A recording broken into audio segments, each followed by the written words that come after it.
Have you ever seen clips like these? My cells don't have DNA, they have USA. Or songs like these? Good morning, USA. All of these are made with AI. But how? In this video, I will explain how it works and what some of the ethical problems are. In the 18th and 19th century, origins trace back to Wolfgang von Kempel's creating the speaking machine, a device to simulate human speech with, well, robotic quality, of course.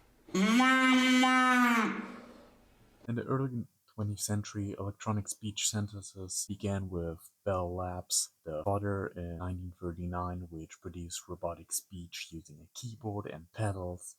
The first full English text-to-speech system was developed in 1968 by Noriko Umeda and colleagues in Japan, using Formant synthesis, assembling pre-recorded speech segments for more natural output, exemplified by DEC Talk in 1984. Early synthetic voices were mostly male until female voices appeared in the 1990s. By the 1990s and 2000s, statistical parametric voices still sounded very artificial. Starting in the 2010s, deep learning transformed text-to-speech by enabling neural networks to generate highly natural and expressive speech. Google's WaveNet in 2016 models raw audio waveforms form lifelike sounds, while end-to-end systems like Tacotron and Deep Voice map text directly to speech with fluent prosody and near human quality. Basically, how this all works. It starts with text preprocessing. The input text is cleaned and normalized. This may include removing special characters, expanding abbreviations like, let's say, doctor to like the DR dot to doctor, and converting numbers to words. Text embedding and phonemy conversion. Jesus Christ. Words I've never heard. The clean text is converted into phonemes, which are the basic sound units of speech.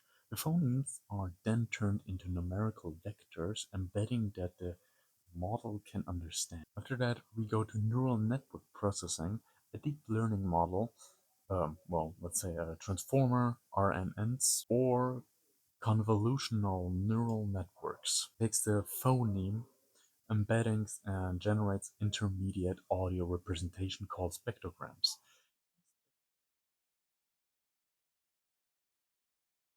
Another model, often called a neural vocoder, like WaveNet or something like that, converts the spectrogram into the actual audio wave. This is the final sound wave you hear a speech. The post-processing, which is the final step, those are the additional steps that may be applied to improve naturalness, such as adding prosody, like intonation and rhythm, smooth audio, and inserting natural pauses. Now the ethical problems with this.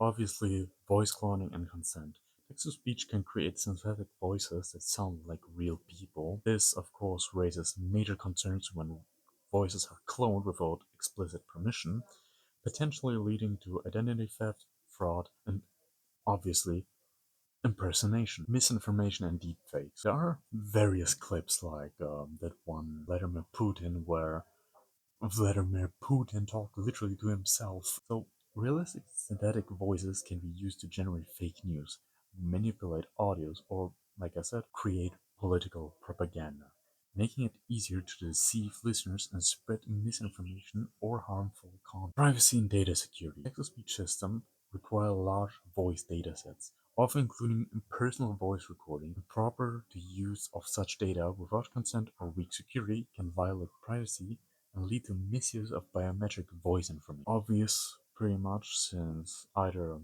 some of the used are dead people, and this is kinda like very, very gray space, which can be one dangerous and the other.